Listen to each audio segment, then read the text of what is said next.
रात्रि क्लास है 29 अगस्त 1967। ये है ज्ञान मार्ग और वो है भक्ति मार्ग।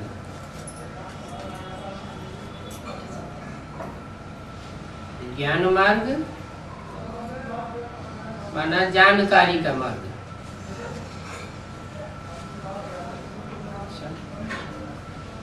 भक्ति मार्ग में जानकारी नहीं होती है। भक्ति मार्ग में कुछ जानते नहीं है क्या? जानते तो हैं, लेकिन जो कुछ भी जानते हैं वो सब नकामी बातें हैं। काम की कोई बात नहीं। क्यों? भक्ति मार्ग में काम की कोई बात नहीं है। क्यों काम की बात नहीं है? परिचय नहीं है। क्योंकि जो कुछ भी भक्ति मार्ग में जानते हैं वो दुख की ओर ले जाने वाला है। और ये है ज्ञान मार्ग। जानते हैं, जानकारी है, ज्ञान है। किस बात का ज्ञान है? सत्य का ज्ञान है। सत्य क्या है?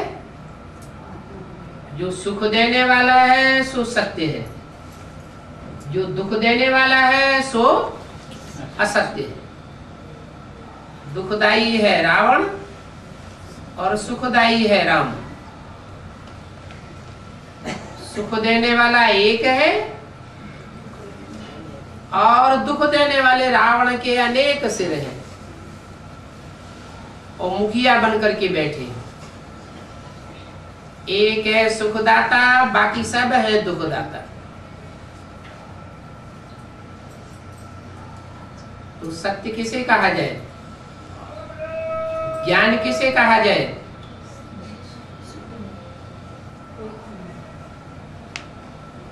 जो सच्चा है सो सुख देने वाला है, जो झूठा है वो दुख देने वाला है। दुनिया में है सब भक्ति मार्ग। सारी दुनिया में जो भी भक्ति मार्ग अज्ञान मार्ग है वो इसलिए अज्ञान मार्ग है कि दुख की ओर ले जाता है। दुनिया किस ओर जा रही है? 2500 वर्ष की हिस्ट्री मनुष्य के पास मौजूद है।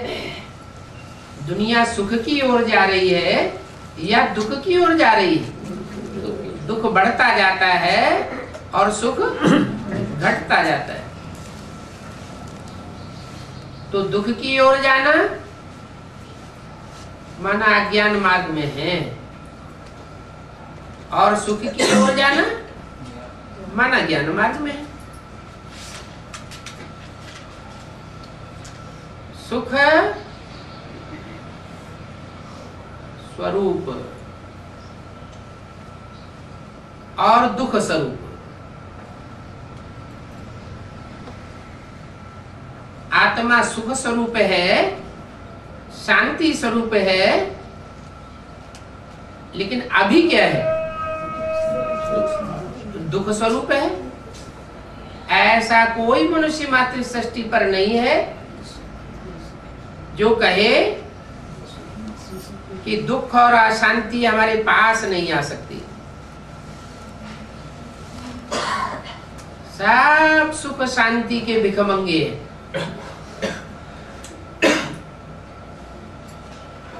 माना सब सत्य से दूर है और असत्य से चिपके हुए हैं। सत्य एक बाप सत्य और अनेक हैं असत्य। ये है झूठ खंड। झूठ खंड में सब झूठे। झूठे लेना, झूठे देना, झूठे भोजन, झूठ चबेना। हर बात में झूठ ही झूठ। बाप आकर सत्य बताते हैं। बाप है ही सत्य चित्त आनंद, सच्चा है, चैतन्य है और आनंद स्वरूप है। आनंद स्वरूप माना सुख स्वरूप है। तो सत्य बाप आकर बताते हैं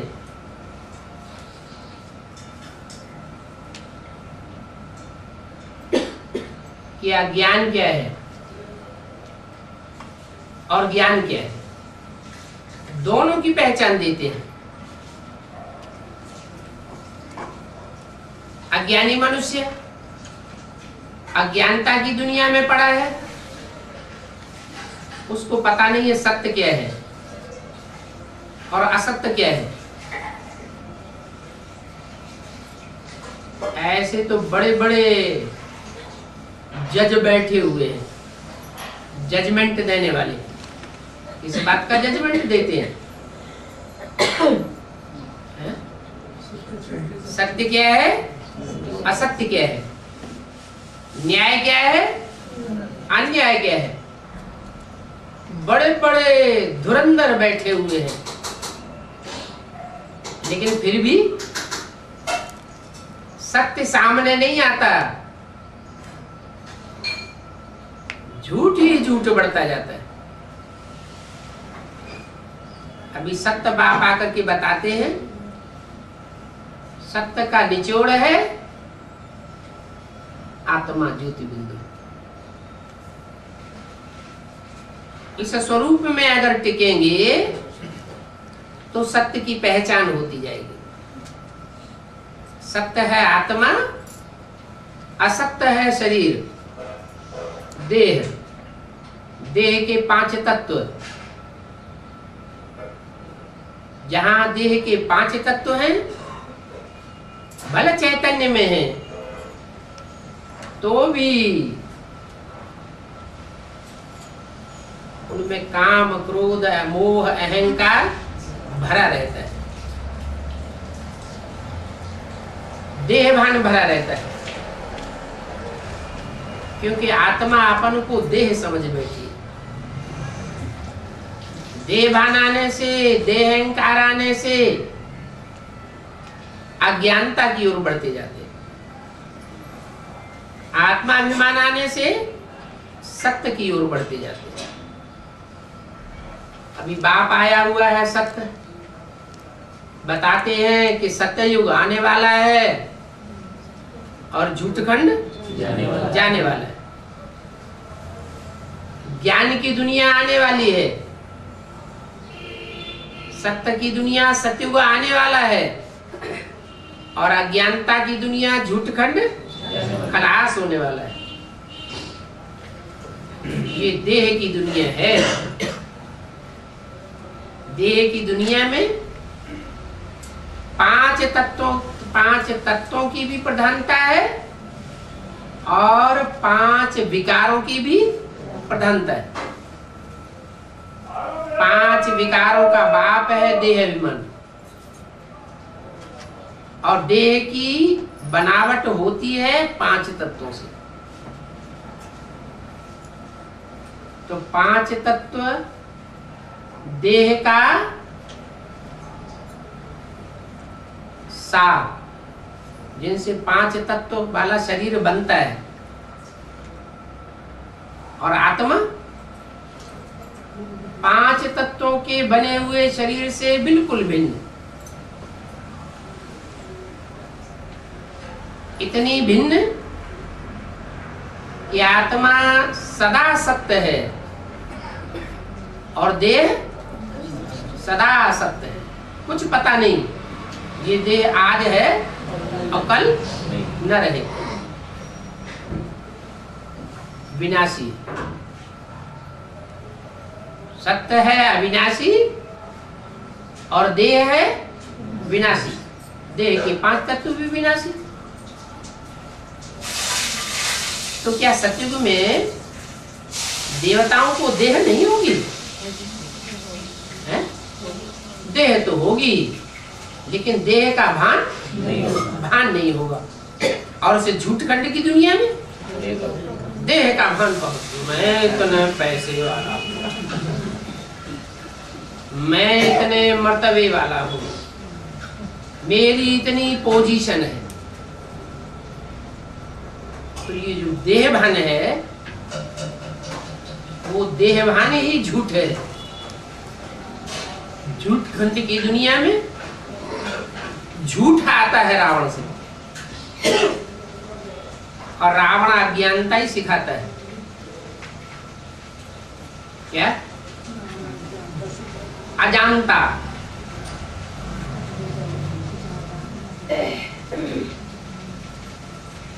शास्त्र बाद में बने, क्या? शास्त्र तो बने बाद में, लेकिन अजंता अलोरा की गुफाएं पहले बनी। वहां से शुरुआत हुई मनुष्य के अज्ञानता की। उन गुफाओं में ज्ञान के नाम पर अज्ञानता के चित्र बना दिए गए। जो चित्र बने उनमें सत्य था या असत्य था, सच्चाई थी या झूठापन ज्यादा था? है? नहीं, उन चित्रों में चित्रकार ने जो भाव भंगियां भरी थी उसमें सच्चाई तो थी, लेकिन चित्र बनाने वाले कौन थे? भगवान था या देहधारी मनुष्य थे? देहधारियों ने वो अजंता, एलोरा, एलिफेंटा के चित्र बनाए गुफाओं में। और जिन मनुष्यों ने बनाए वो मनुष्य स्वयं स्थिति में स्थित होने वाले देवता थे या परचिंतन करने वाले थे? मनुष्य थे। मन जिनको होता है उनको कहते हैं मनुष्य। मन क्या करता है? चंचलता करता है। तो चंचलता से जिनका जन्म हुआ वो है असत। और बाप आकर के राजयोग सिखाते हैं। मन को क्या बनाते हैं? अमन बनाते हैं। मन स्थिर हो जाता है, जैसे कि मन है ही नहीं, एकाग्र हो जाता है। मन जब एकाग्र हो जाता है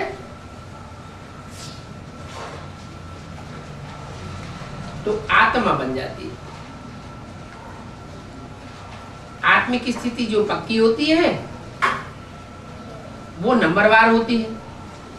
सतयुग में जो भी देवताएं होंगे वो सब एक जैसी आत्मिक स्थिति वाले होंगे या नंबरवार होंगे? सबकी 16 कला संपूर्ण स्टेज होगी, वो तो होगी, लेकिन फिर भी जो आत्मा आत्मिक स्थिति में ऐसी स्थित हो जाए कि सारी मनुष्य सृष्टि का ज्ञान उसमें समा जाए, पूरा ड्यूरेशन 5000 वर्ष का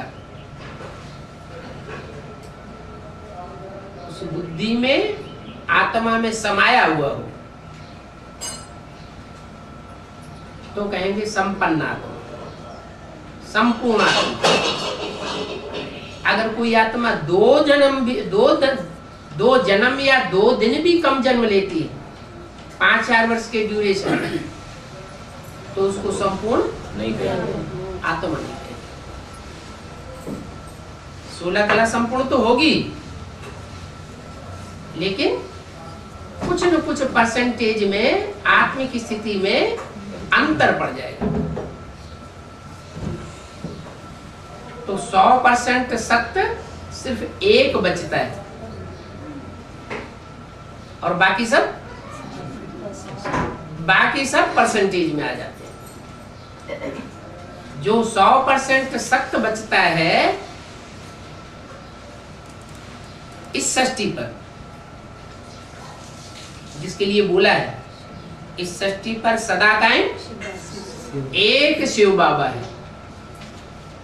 अगर वो शिव बाबा इस सृष्टि पर सदा कायम न रहे तो ये सृष्टि भी ठहर नहीं सकती। सत्य के बगैर सृष्टि ठहर नहीं सकती। भले आज की दुनिया झूठखंड है, लेकिन झूठखंड भी ठहरा हुआ है ना, खलास तो नहीं हो गया, अभी ठहरा हुआ है। इसका मतलब जरूर इसमें कहीं ना कहीं सत्य है। और अभी तो जो संपूर्ण सत्य है और सदैव सत्य है, जिस सत्य के लिए गायन है पूर्णमिदम, वह सदा पूर्ण है, पूर्णमद है। उस पूर्ण में से पूरा निकाल लो। पूर्णात् पूर्णम उदिच्यते, पूर्णस्य पूर्णमादाय पूर्णमेवावशिष्यते। वो ऐसा सत्य है कि उस सत्य में से पूरा ही सत्य निकाल लिया जाए तो भी वो सत्य ही बचता है। वो कौन है? उसको कहते हैं सदाशिव। सदाशिव एक होता है संगम युग में सदाशिव साकार रूप में, जो मुकर्रर रूप से पार्ट बजाने वाला है, और एक होता है सदाशिव सिर्फ संगम युग में ही नहीं, चाहे संगम हो, चाहे शूटिंग पीरियड हो, और चाहे 5-4 वर्ष का ब्रॉड ड्रामा हो, तो भी वो सत्य है जरूर। उस सत्य की सत्ता जरूर रहती है, भले सृष्टि में नहीं रहता है। कौन? सदाशिव। तो भी उसकी सत्ता काम करती है। वो शिव परमधामवासी बन जाता है संगम युग के बाद। वो परमधामवासी शिव जब परमधामवासी बन जाता है तो इस सृष्टि का क्षरण शुरू हो जाता है।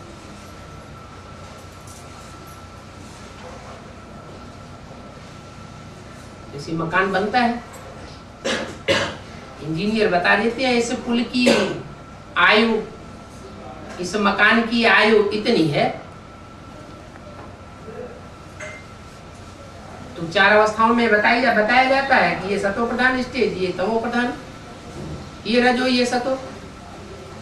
तो ऐसे ही आत्मा भी इस सृष्टि पर जब संपन्न बनती है, संपूर्ण सत्य नंबरवार आत्माएं धारण करती हैं, सात्विक स्टेज को धारण करने के बाद एक लंबे अरसे तक वो अपने सत्व को टिका पाती है। लेकिन सदाशिव इस सृष्टि पर न होने के कारण आखिरी रिजल्ट क्या होता है? जैसे जैसे असत आत्माएं, जो अपूर्ण आत्माएं हैं, वो इस सृष्टि पर उतरती रहती हैं, ऊपर से बाद में उतरती हैं, वो अपूर्ण आत्माएं उतरती हैं या संपन्न आत्माएं उतरती हैं? अपूर्ण आत्माएं, माने पूरी आत्मा नहीं बनती, पूरे 84 का चक्र लेने वाली आत्माएं नहीं है। वो उतरती है तो उनके संग के रंग में आने से जो संपूर्ण सत्य आत्मा है, बाप समान बनने वाली आत्मा, सुप्रीम सोल के सबसे नजदीक रहने वाली आत्मा, वो भी नीचे गिरती। 16 कला संपूर्ण से क्या बनती है? कलाहीनता की स्टेज की ओर जाती है।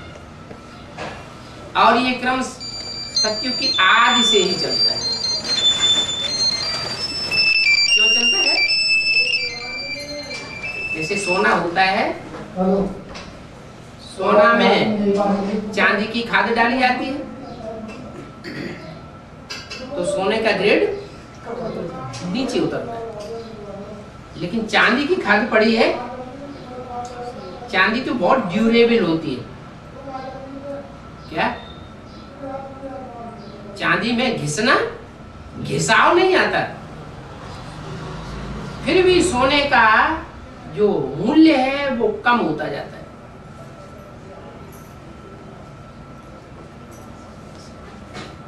त्रेता में जो चांदी की खाद पड़ती है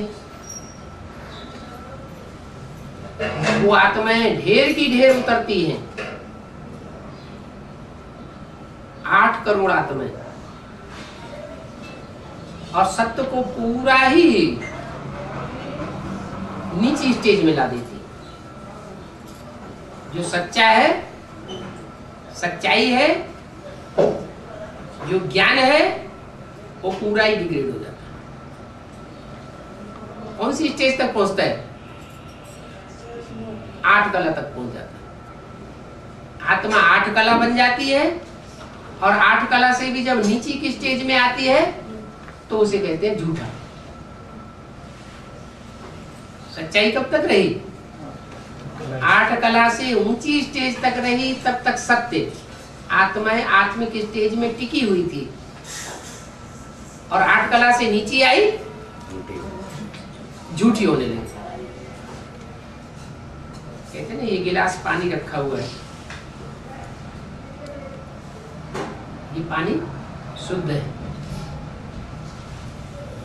और किसी ने आकर के इस पानी को पी लिया तो क्या कहेंगे? झूठा हो गया। तो देव आत्माएं त्रेता के अंत तक सत्य स्टेज में रहती है। 8 कला की स्टेज में है, सत्य स्टेज में है, आत्मिक स्थिति में है, आत्मा को भूली हुई नहीं है। और जैसे ही 8 कला से नीची स्टेज आती है तो कोई न कोई निमित्त आत्माएं ऊपर से ऐसी उतरती है जो देव आत्माओं को क्या बना देती है? झूठा बना देती है। झूठा बना देती माना जो सतयुग त्रेता में वृत्ति चलती थी सत्य की, आत्मा की, ऐसी वृत्ति थी कि राधा की दृष्टि कृष्ण में और कृष्ण की दृष्टि राधा में ही डूबती थी। वो द्वापर युग के शुरू होते ही कोई ऐसी आत्माएं उतरना शुरू हो गई जिनके आने मात्र से ही वो आत्माएं झूठी होने लगी, विविचारी बन गई। जो विरुद्ध था मर्यादा पुरुषोत्तम पने का, दृष्टि जो है वो शरीर का ही तो अंग है। त्रेता में बाहुपाश में बंधते हैं, वो भी श्रेष्ठ इंद्रियां हैं। तो जो श्रेष्ठ इंद्रियों का सुख है वो भी गया, और भ्रष्ट इंद्रियों का सुख शुरू हुआ, और विविचारी बनना भी शुरू हुआ। दृष्टि का विविचार, वृत्ति का विविचार, ज्ञानेंद्रियों का विविचार, और कर्मेंद्रियों का भी विविचार। तो झूठ की शुरुआत हो गई। द्वापर के आदि में कोई भी मनुष्य आत्मा ऐसी नहीं बचती जो ढेर के ढेर ऊपर से उतरने वाली आत्माओं के संसर्ग संपर्क में नहीं आती। आती हैं, लेकिन उनमें से कुछ आत्मा ऐसी है जिनमें आत्मिक स्टेज बहुत ज्यादा परसेंटेज में भरी रहती है। वो परसेंटेज कहाँ भरा जाता है? संगम में। जो आत्माएं अभी सोते, जागते, उठते, बैठते, चलते, खाना खाते, जितनी आत्मिक स्टेज की प्रैक्टिस करती है और जितना स्वस्थिति का जो रचयिता है, रचने वाला है, स्वस्थिति बनाने वाला है, सदैव स्वस्थिति में रहने वाला है, उस सुप्रीम सोल बाप को याद करती है तो उनमें वो पावर भरती जाती है। जैसे कोई बैटरी में पावर भरती है, ऐसे वो बैटरी पावरफुल होती जाती है। कोई बैटरी बहुत पावरफुल बन जाती है और कोई कम पावर वाली रहती है। क्यों रहती है? पावर भरने वाला तो आ गया, वो जनरेटर वो ताकत तो सभी बैटरीज को दे रहा है। फिर कोई कम पावर भरता है, कोई ज्यादा पावर भरता है। कोई बैटरी ऐसी है जो द्वापर की शुरुआत होते ही एकदम खाली हो जाती है। उस समय की जो भी देवात्माएं हैं उन देवात्माओं में सबसे कमजोर देवात्मा बन जाती है।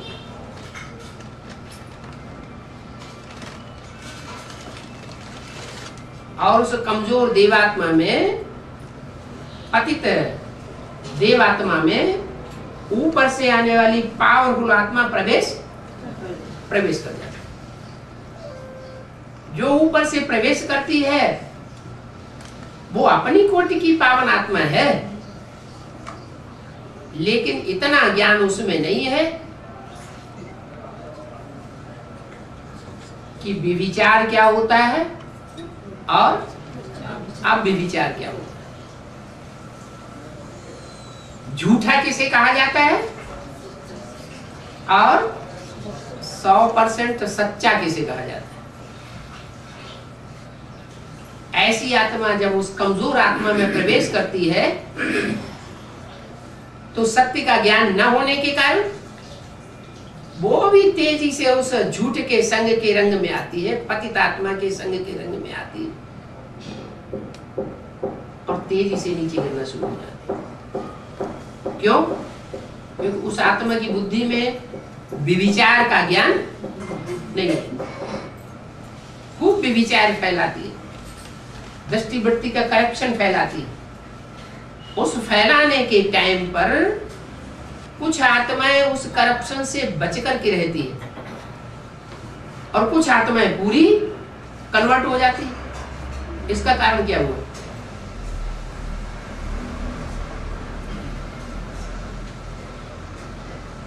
कुछ पूरा ही कन्वर्ट हो जाती है, पूरी प्रभाव में आ जाती है, संग के रंग से पूरी प्रभाव में आ जाती है।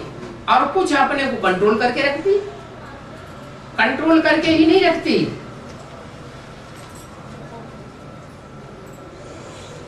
उन कन्वर्टेड आत्माओं को जो दृष्टि वृत्ति का करप्शन में पूरी फंस जाती है उनको खदेड़ के हिंदुस्तान से बाहर कर देती है।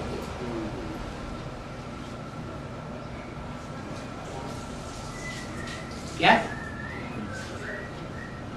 वो अलग, वो बगुले और वो हंस, उनको टिकने नहीं देती। वो अरब देशों में जाकर के अपना खूब स्वतंत्र रूप से व्यभिचार फैलाते। इतना तक उनमें व्यभिचार होता है कि भाई बहन क्या है वो भी नहीं मानता। भाई बहन में शादी होने लगती है।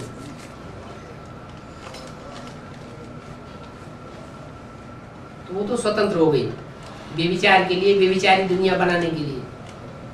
और भारत में फिर भी ऐसी आत्माएं रहती है जो व्यभिचार का मुकाबला करती है।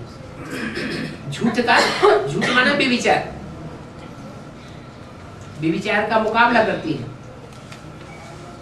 मुकाबला करते करते, मुकाबला करने से संघर्ष होता है ना, संघर्ष करने से शक्ति क्षीण होगी या पावरफुल बनेगा?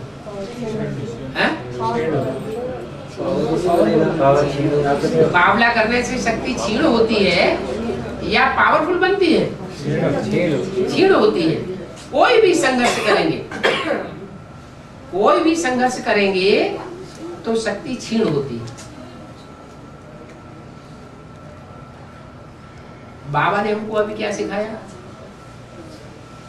विकारों से युद्ध तो करना है, लेकिन जो बाबा ने विकारों से युद्ध करना सिखाया है उसमें हमारी शक्ति क्षीण हो रही है या हम पावरफुल बन रहे हैं? सब पावरफुल बन रहे हैं। क्यों? क्यों? पढ़ाई तो सबको एक जैसी पढ़ाई जा रही है। जन्मों के साथ इस जन्मों के क्या संस्कार?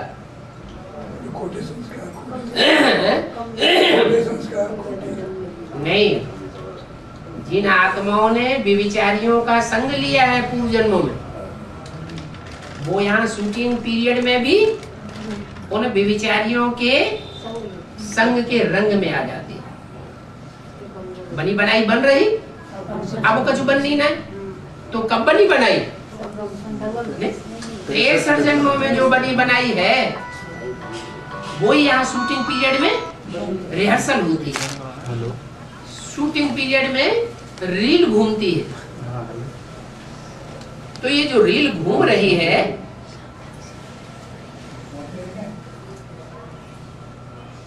ये रील शिव बाबा घुमा रहा है, रावण घुमा रहा है,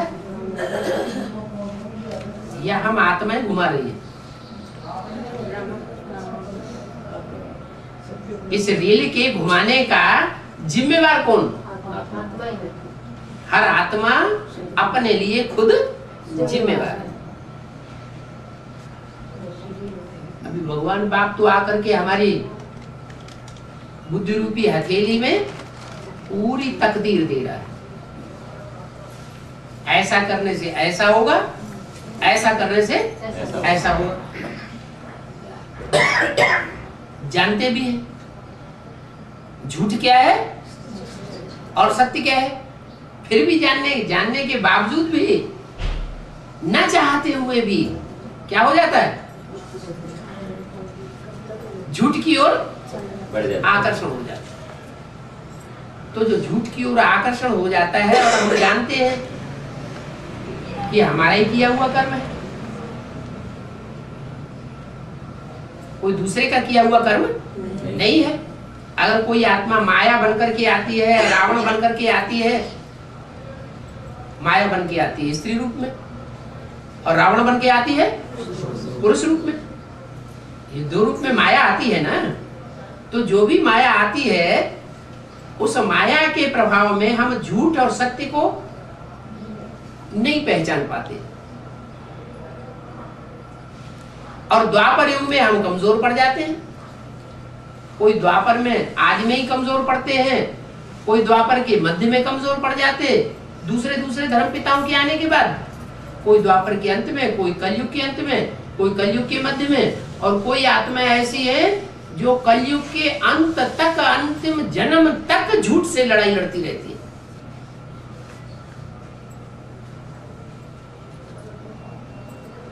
कैसे?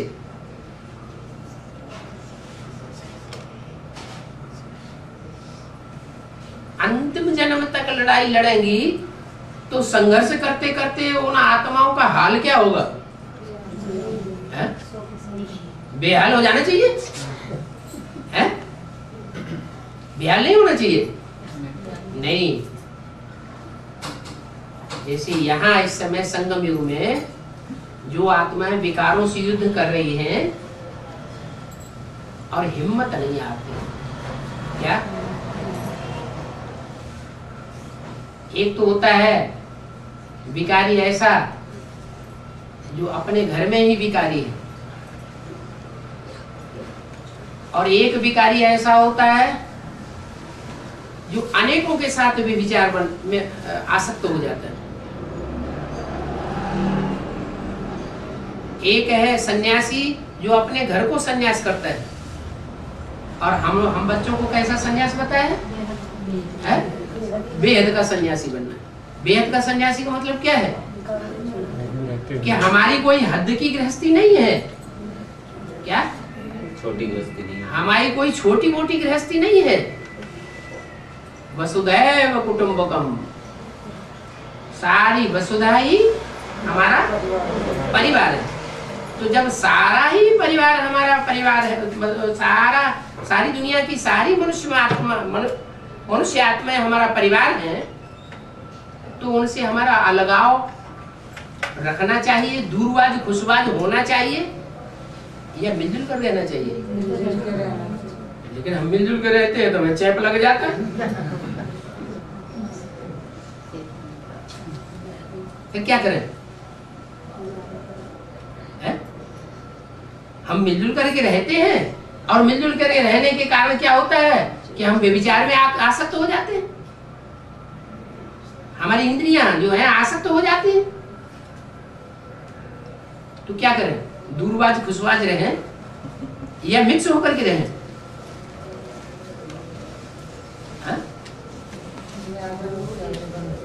न्यारे और प्यारे बन के रहें। कोई मिसाल? कीचड़ में कमल का फूल रहता है। कमल का फूल, वो कमल का फूल तो जड़ है, मिसाल कहाँ हुई? कोई चैतन्य मिसाल बताए? राम वाली आत्मा। कैसे? जगदम्बा। राम वाली आत्मा कहते मर्यादा पुरुषोत्तम, उन्होंने दूसरी शादी भी नहीं की। हैं? अभी है लक्ष्मी नारायण। जब लक्ष्मी नारायण होंगे तब होंगे, अभी कहाँ है?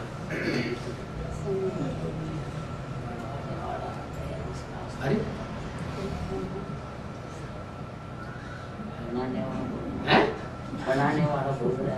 बनाने वाला बोल रहा है। किसको क्या बनाने वाला बोल रहा है? ये बोल तो रहा है, वो तो ठीक है कि बनाने वाला बनाता है। क्या बनाता है? दूरबाज खुशबाज बनाता है। अभी बात क्या हो रही है? बात हो रही है दूरबाज खुशबाज अच्छी बात है या मिक्स होकर के रहना अच्छी बात है? मिक्स रहना है, मिक्स रहना है, लेकिन करना क्या है? रहना है भले परिवार के साथ जैसे रहते हैं परिवार के भांति ऐसे मिक्स होकर के रहना है, लेकिन बुद्धि डिटैच रखनी है। बुद्धि कहाँ रहे? जो बाबा ने बताया सत्य। क्या है सत्य? आत्मा। आत्म की स्थिति में रहना, बिंदु रूप स्टेज में रहना। मैं आत्मा देह नहीं हूं, 5 तत्वों का पुतला नहीं हूं, और 5 तत्वों के पुतले में प्रभावित होने वाली आत्मा, जो प्रभावित होने वाली आत्मा है 5 तत्वों के पुतले से, वो रुलाने वाली आत्मा नहीं। जो देह से, देह के संबंधियों से, देह के पदार्थों से अटैच हो जाते हैं बुद्धि से। बुद्धि को ही आत्मा कहा जाता है। मनोबुद्धि से जो अटैच हो जाते हैं देह के संबंधियों, देह के पदार्थों से छोड़ नहीं सकते, तो अटैच होने वाली बुद्धि वो फिर डिटैच कैसे होगी? प्रैक्टिस तो करनी पड़ेगी। क्या प्रैक्टिस? आत्मा। आत्मा अपने को समझा, माना 5 तत्वों से डिटैच हो गई, ये जड़त्व के ऊपर जीत हुई। अब रही बात आत्मा में जो विकार भरे हुए हैं। आत्मा है तो चैतन्य, देह को नहीं सोचा, देह को नहीं याद किया, ज्योति बिंदु समझा, लेकिन ज्योति बिंदु आत्मा में विकार तो भरे हुए हैं 63 जन्मों के। तो 63 जन्मों के जो विकार भरे हुए हैं, विकृति भरी हुई है, वो विकृति को खलास करने के लिए क्या करें? परमात्मा पाप को याद करें। ऐसी आत्मा को याद करें जो कभी विकृति में नहीं आती। देह में तो आती है, लेकिन देह में आने के बावजूद भी निवृत्त रहती है, और जिसमें प्रवेश करती है उसको भी निवृत्त बनना सिखाती है। यहाँ तक निवृत्त बनना सिखाती है कि यादगार दिखाई है कि सांप लिपटे हुए हैं। क्या? काम विकार की यादगार सांप लिपटा हुआ है कमर में। कोई एक सांप लिपटा हुआ होने की बात होगी क्या? हा? एक ही सांप लिपटा था क्या? अरे सारा परिवार, जब सारी दुनिया कुटुंब है तो कितने भी सांप हो, उन सांपों से प्रभावित होने वाली आत्मा नहीं होनी चाहिए। वो यादगार बनी हुई है, वो सैंपल बताया गया है। ऐसे ही क्रोध विकार, क्रोध के लिए कौन सी भुजा ज्यादा काम करती है क्रोध में? है? कोई की राइट हैंड ज्यादा काम करता है और कोई का लेफ्ट हैंड ज्यादा काम करता है। घरवाली को कहते हैं लेफ्ट हैंड और पुरुष स्वयं है राइट हैंड। तो क्रोध के रूप में जो कार्य करने वाली जन्म जन्मांतर की सहयोगी आत्मा है, देवात्माएं होती है ना, तो देवात्माएं तो 21 जन्म तक लगातार एक के साथ एक के संग में रहती है। फिर धीरे धीरे उनका संग किसी का जल्दी टूट जाता है, किसी का अंत तक टूटता है। नंबर 12, तो जो आत्माएं आदि से लेकर के अंत तक एक के संग के रंग में रंगी है, जैसे पार्वती के लिए क्या गायन है? वरौ शंभु न तो रौ कुमारी। अगर मेरा पति के रूप में संसर्ग रहे तो एक आत्मा के साथ संसर्ग रहे और दूसरी जास्ती नीचे गिरने वाली आत्माओं के साथ मेरा संसर्ग संपर्क संबंध न जुटे। कौन सा संबंध? सबसे ज्यादा चेप कौन से संबंध में लगता है?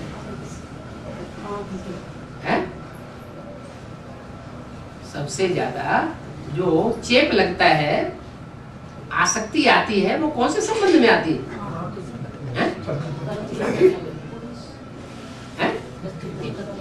अरे कन्या है, सारी जीवन कन्या पवित्र रहती है, माँ बाप की बनकर के रहती है, पीहर घर की होकर के रहती है, पीहर के भांतियों की बनकर के रहती है, और जब वो पति के घर चली जाती है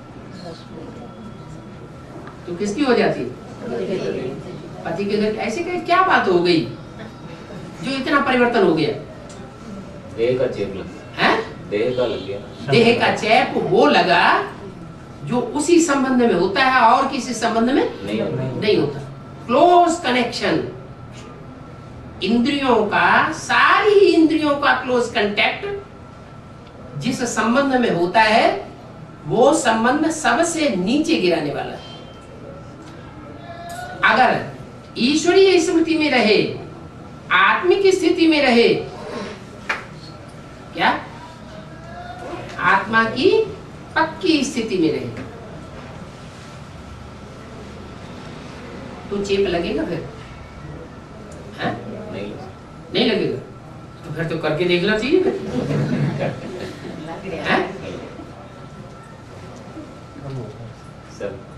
देखना चाहिए कि नहीं देखना चाहिए? कोशिश कर रहे हैं सब। कोशिश कर रहे हैं। अच्छा, वो कोशिश कायदे अनुसार करेंगे कि बेकायदे अनुसार करेंगे? कायदे अनुसार। कैसे कायदे अनुसार करेंगे? जो बाबा ने श्रीमत दी है। क्या श्रीमत दी है कि चोरी कर लो? नहीं। हाँ, डकैती डाल लो? चोरी डकैती। जिस संबंध में ये बात हो रही है तो उससे मतलब बच के रहो। अरे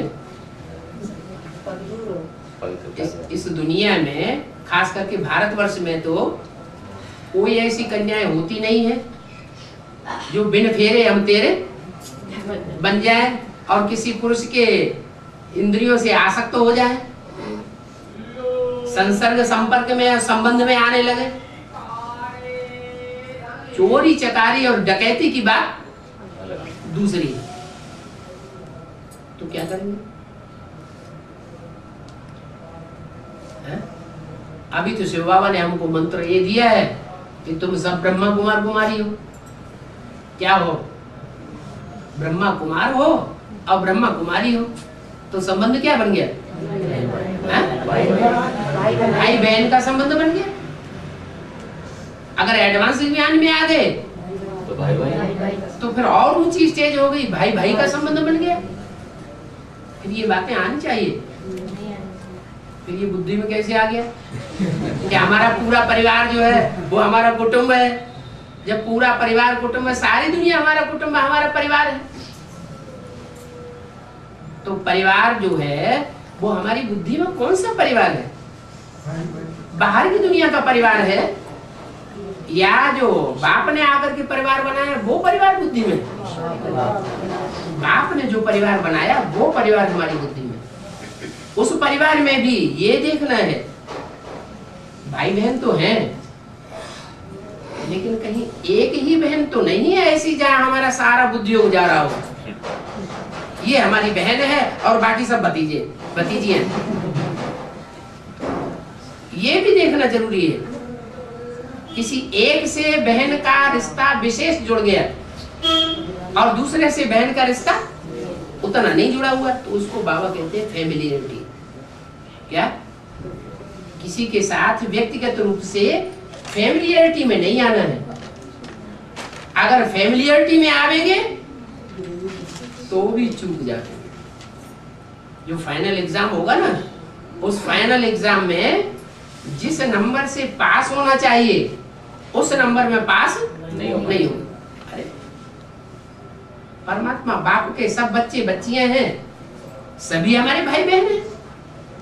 कोई विशेष लगाव है या कोई विशेष ग्रुप से लगाव है, इसका मतलब कहीं न कहीं त्रुटि है। हम कोई न कोई देहधारी के प्रभाव में आ गए, तो वो देहधारी का प्रभाव हमको फिर नीचे गिराता है। इसलिए सारी दुनिया कुटुंब तो बने, लेकिन कुटुंब बनने के साथ साथ हमारी कायदे की स्टेज बनी रहे, बेकायदे की स्टेज न रहे। अभी तो ब्राह्मण परिवार में ऐसे बेकायदे पे चलने वाले बहुत हैं। क्या? ईश्वरीय कायदे के अनुसार जो बाप ने कायदा बताया हुआ है क्लियर कर दिया। क्या कर दिया क्लियर? हम सबके बाप हैं, ये बुद्धि में रहना चाहिए, या हम परमपिता परमात्मा शिव के बच्चे हैं, ब्रह्मा के साकार रूप में भाई बहन हैं। क्या बुद्धि में रहना चाहिए? साकार रूप में है तो हम भाई बहन हैं। संपर्क संबंध संसर्ग में आना पड़ता है, साथ साथ रहना पड़ता है, देह के साथ साकार रूप में कार्य अर्थ है, तो हम भाई बहन हैं। और जब हम अपनी स्टेज में टिके हुए हैं, हम आत्मा हैं, तो हम भाई भाई हैं। पहुंचना तो है भाई भाई की स्टेज तक, लेकिन भाई भाई की स्टेज तक न भी पहुंचे तो कम से कम भाई बहन की स्टेज पर तो हो। लेकिन भाई बहन की स्टेज में भी बाप कहते हैं माया आ जाती। क्यों माया आ जाती? हम तो ब्राह्मण परिवार के बन चुके, माया नहीं आनी चाहिए। ब्राह्मण परिवार के तो बन चुके, लेकिन इस ब्राह्मण परिवार में भी ऐसी ढेर सारी आत्माएं घुसी हुई हैं जो इस्लाम धर्म में कन्वर्ट हो चुकी थी। चाहे एडवांस पार्टी हो और चाहे वो बेसिक पार्टी हो। बेसिक पार्टी में जड़ें हैं इस्लाम धर्म की, और एडवांस पार्टी में बीज है इस्लाम धर्म के, विचार फैलाने वाले। तो ये ध्यान रखना है कि यहाँ सब एक जैसे नहीं है। किसी के मस्तक पे कुछ भी लिखा हुआ नहीं है। इसलिए अपनी सुरक्षा अपने हाथ में है। अगर हमने अपनी सुरक्षा को अपनी बुद्धि रूपी हाथ से परखा नहीं, तो अभी लास्ट टाइम में जबकि फाइनल परीक्षा हो रही है, फाइनल परीक्षा के नंबर भी आउट होना शुरू हो गए हैं, तो हम कहीं गोचर खा जाए।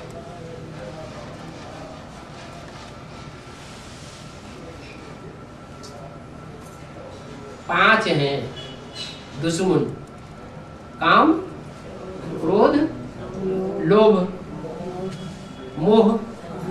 शंकर जी के गले में मोह लटका हुआ है, सर्प लटका हुआ दिखाए जाते हैं। तो मोह, और सबसे ऊपर अहंकार। ये 5 दुश्मन हैं, लेकिन दुश्मनों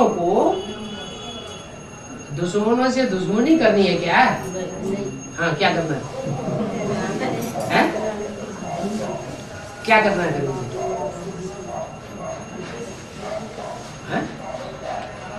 प्यार करना शुरू करते हैं, जैसे हम शिव बाबा से प्यार करते हैं। हाँ, भले सर्प है, लेकिन सर्प होते हुए भी इतने जो नजदीक हैं, इससे ये साबित होता है कि वो सुप्रीम सोल को तो प्यार नहीं करते। क्या? सुप्रीम सोल को, सदा शिव को तो उतना प्यार नहीं करते, लेकिन किसको प्यार करते हैं? सुप्रीम सोल जिसमें प्रवेश करता है उससे प्यार। तो जिसमें प्रवेश करता है वो कोई नीची कोटि की आत्मा है क्या? है? नीची कोटि की आत्मा तो नहीं है। सुप्रीम सोल आकर के उसको स्वीकार करता है पहले है तो उच्च कोटि की आत्मा। लेकिन उस देहधारी को याद करें, उससे चिपके रहे और सुप्रीम सोल को भूल जाए, तो सबको याद किया या शिव को याद किया? तो कहेंगे सबको याद किया। तो जैसे मुर्दे से कोई प्रीति करे, ऐसी भी कहानियां आई हैं कि पत्नी से बहुत प्यार करता है कोई, पत्नी जब मर जाती है, कब्र दाखिल हो गई, तो कब्र में से निकाल करके उसके साथ प्यार कर लिया, कर्मेंद्रियों का भोग कर लिया। तो जीवित अवस्था में जो भोग किया, संग किया, और मृत अवस्था में मुर्दे के साथ जो संग किया, उसमें फर्क क्या पड़ेगा? कौन सा ज्यादा तुच्छ हो गया? जो मुर्दे के साथ प्यार किया, ऐसे मुर्दे के साथ प्यार करने वाले ब्राह्मणों की दुनिया में बहुत हो गए। ब्राह्मणों की दुनिया में भी बहुत हैं, और फिर बाहर की दुनिया में तो है ही है। क्यों? ये बेहद की बात। उनकी पत्नी ज्ञान में आ गई, उसकी बुद्धि डाइवर्ट हो गई। पति में बुद्धि है नहीं, बुद्धि कहां चली गई? एक शिव बाबा, दूसरा न कोई, और उसका पति उसके साथ जबरदस्ती करता है। वो बाप की याद में ऊपर उड़ जाती है, अपने तन को मुर्दा बना दिया। अब वो ज्ञान में चलने वाला पति है या ज्ञानी पुरुष है, उसने जो प्रीति की वो किसके साथ प्रीति की? मुर्दे के साथ प्रीति की। तो मुर्दे के साथ प्रीति करने के कारण उसका हाल क्या होगा? बेहाल हो जाता है। चाहे वो ज्ञानी हो, चाहे वो अज्ञानी। ज्ञानी है तो 100 गुना बोझ चढ़ता है, अज्ञानी है तो 1 गुना बोझ चढ़ता है। यहाँ ब्राह्मणों की दुनिया में सब प्रकार के बोझ होते हैं। अच्छे से अच्छे पाठधारी भी हैं और बुरे से बुरे पाठधारी भी हैं। जो अच्छे से अच्छे पाठधारी हैं वो सदैव अपनी बुद्धि के सामने बाबा की श्रीमत को रखेंगे। ऐसी हालत में बाबा का क्या कहना है?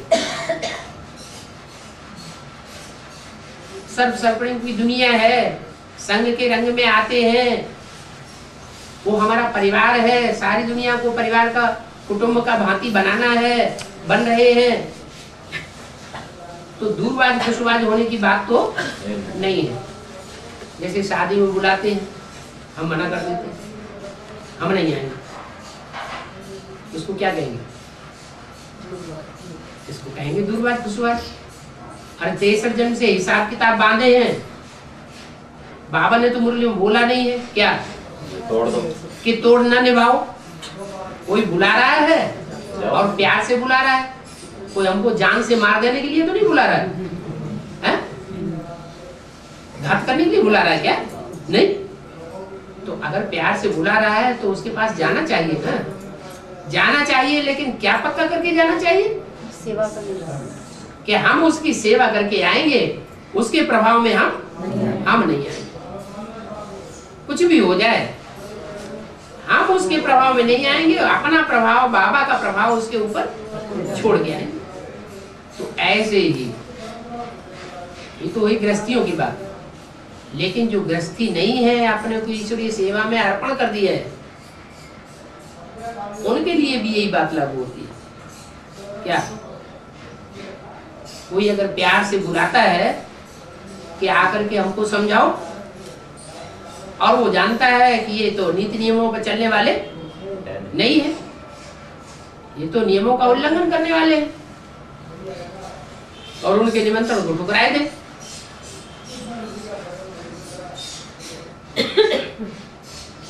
दूरबाज खुशबाज बन करके रहे,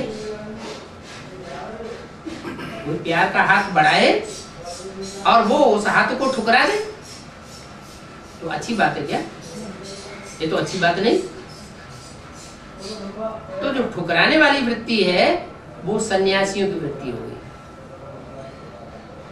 यहाँ ब्राह्मणों की दुनिया में भी जो ठुकराते हैं, अंदर से जानते हैं कि हमको इसने इसे बुला रहा है, निमंत्रण दे रहा है, हमसे कुछ लेना चाहता है और अपना कुछ हमको देना चाहता है। हमें मालूम है कि दुनिया वाले जो कुछ देंगे वो तो विकारी ही देंगे, वो हमसे यही आशा करेंगे कि हम अपने बीवी बाल बच्चों को शादी वादी करें, और हम क्या आशा करेंगे? नहीं, हम उनकी जो संबंध है वो एक के साथ जुटाएंगे, एक के साथ जुटाएंगे तो वो भी अभिविचारी बनेंगे, दुनिया भी अभिविचारी बनेगी। सारी दुनिया को हमें लक्ष्य है, हमारा लक्ष्य है सारी दुनिया को शिवालय बनाना। आलय माने घर, किसका घर बनाना? शिव का घर बनाना। शिव के घर में सब भाई बहन है हमारे, और शिव हमारा बाप है। तुम्हें माता च पिता, तुम्हें, वो हमारी माता भी है, वो हमारा पिता भी है। क्योंकि शिव का जो साकार स्वरूप दिखाते हैं उसमें चंद्रमा के रूप में ब्रह्मा की सोल बैठी हुई है, प्यार का स्वरूप भी उसमें बैठा हुआ है, और तीसरे नेत्र के रूप में जो जजमेंट देने वाला है, बुद्धि का नेत्र, वो भी बैठा हुआ है। वो हमारा बाप है, वो हमारी माँ है, दोनों बैठे हुए हैं, दोनों के साथ हमारा संबंध जुड़ा हुआ है, और वो संबंध अस्थायी नहीं है, स्थायी संबंध है। क्या? समय के अनुसार भले उसका रूप परिवर्तन होता है, लेकिन रूप परिवर्तन होते हुए भी आत्मा वही कार्य करती है। चाहे वो ब्रह्मासुर विष्णु के रूप में हो, और चाहे वो ब्रह्मासुर, ब्रह्मा तो बच्चों में प्रवेश करता है ना, ब्रह्मा सभी ब्राह्मणों में प्रवेश कर सकता है। ब्रह्मा सरस्वती वाली आत्माएं इस समय सभी ब्राह्मणों में प्रवेश कर सकती है, लेकिन अपने को पक्का नहीं कर लेना है कि मेरे में अंदर बाबा आता है, ब्रह्मा बाबा आता है, मम्मा आती है, ऐसा पक्का कह करके दूसरी आत्माओं को सुनाना नहीं चाहिए। अगर कोई सुनाते हैं तो इससे ये साबित होता है कि अपने प्रभाव को दूसरों के सामने बढ़ाना चाहते हैं, हमारी बात माने दूसरे लोग। ऐसी बात अगर करेंगे तो प्रभाव बढ़ेगा, प्रभाव बढ़ेगा तो जो अज्ञानी आत्मा है उस प्रभाव में आएंगी, जो ज्ञानी आत्माएं हैं, जिनकी बुद्धि में एक शिव बाबा, दूसरा न कोई बसा हुआ है, वो आत्माएं प्रभाव में आने वाली नहीं। तो कल्याण अकल्याण अपने हाथ में है।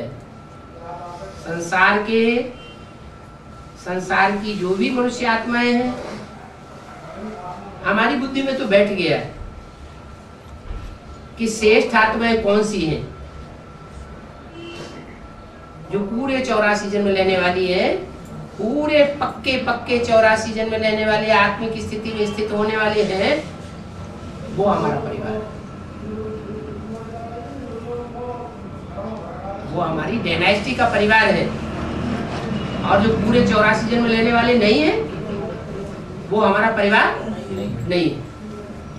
फिर भी परिवार न होते हुए भी शिव जो इस सृष्टि पर आया हुआ है, वो सारी दुनिया का कल्याण करने के लिए आया है या सिर्फ 9 लाख आत्माओं का कल्याण करने के लिए आया है? सिर्फ 9 लाख सितारों का ही कल्याण करने के लिए नहीं आया है, सारी सृष्टि की हर मनुष्य आत्मा का कल्याण करने के लिए आया।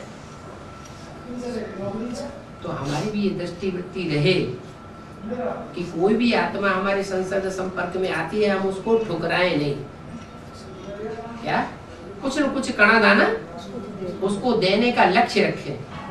अगर ये लक्ष्य रखते हैं, हमने हिम्मत की ना, है? हिम्मत करेंगे तो मदद देने वाला कौन?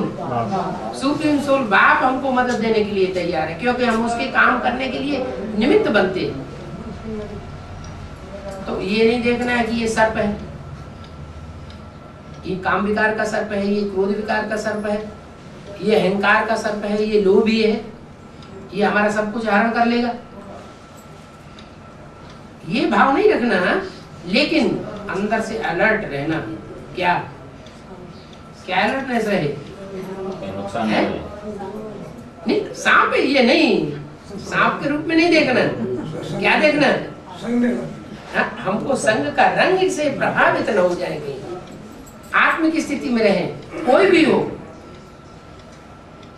हम आत्मिक स्थिति में जरूर रहें। हमारी आत्मा का प्रभाव, हमारी आत्मा की तीक्ष्णता उसके ऊपर असर करे, उसकी आत्मा की तीक्ष्णता विकारी भाव हमारे ऊपर असर न करे,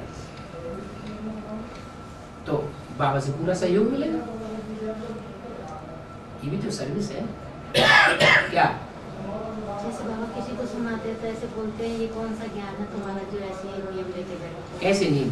हम पहले सुनाते ही समय उसको नियम बताने लग पड़ेंगे। जैसे अभी रिश्तेदारी में कहीं जाते हैं, खाना पीना का, तो वो तो उनको मालूम पड़ ही जाता है ना, जैसे खाने पीने के मामले। हाँ, तो कहते ये तेरे बाप ज्ञान नहीं है, हाँ, हम नहीं सुनना चाहेंगे इस ज्ञान। अच्छा, तो क्या चाहते हो? अपने ज्ञान के ऊपर उनसे पूछो क्या चाहते हो आप? तेरा ज्ञान तेरे पास रख, और तो हमारे यहाँ देवी पे भी नहीं चढ़ेगा। हैं? वो क्या चाहते हैं हमसे? ये चाहते हैं कि जैसे सगा संबंधी में जुट के रहो, ये खाना पीना सब कुछ ये करके रहो, हाँ, और नहीं तो हमारे घर पे भी नहीं आओ। मना कर देते हैं। तो हमारी छुट्टी हो गई, बड़े आसानी से छुट्टी हो गई। जैसे कहते हैं तो ना, ज्ञान हमारी जिम्मेवारी खत्म हो गई। हाँ, वो तो बहुत अच्छी लगी। तो इससे साबित हो गया कि उनका सच्चा प्यार नहीं है। लेकिन वो ज्ञान तो नहीं सुनते हैं, हैं? ज्ञान तो नहीं सुनते हैं, ज्ञान नहीं सुनते, ज्यादा खान पीन के ऊपर ही बुलाते हैं, बुलाते नहीं है, बुलाते तो हैं, बुलाते तो हम जाते हैं, ज्ञान नहीं सुनना चाहते। या नहीं सुनते, कोई अर्थ नहीं। हमारी चलन से वो आज नहीं तो कल सुधर वो जाए। ऐसे कहते हैं कि जैसे हमारी इज्जत पे तुमने दाग लगा दिया कि ये कौन सा ज्ञान है। हमने कौन सी इज्जत खराब कर दी? बहू की इज्जत खराब कर दी कि बेटे की इज्जत खराब कर दी कि बहन की इज्जत खराब कर दी? किसकी इज्जत हमने खराब कर दी? पूछी तो बोला हमारे घर पे नहीं आना, हमारे डेली पे वो नहीं। बात ठीक है, तब ठीक है, तो हम समझ गए कि तुम सच्चे प्यारे नहीं हो, तुम्हारा प्यार झूठा है। बाबा इनका तो पूरा ही परिवार तोड़ के बैठ गया, फिर बहुत ज्यादा वाला हाँ, हो गया।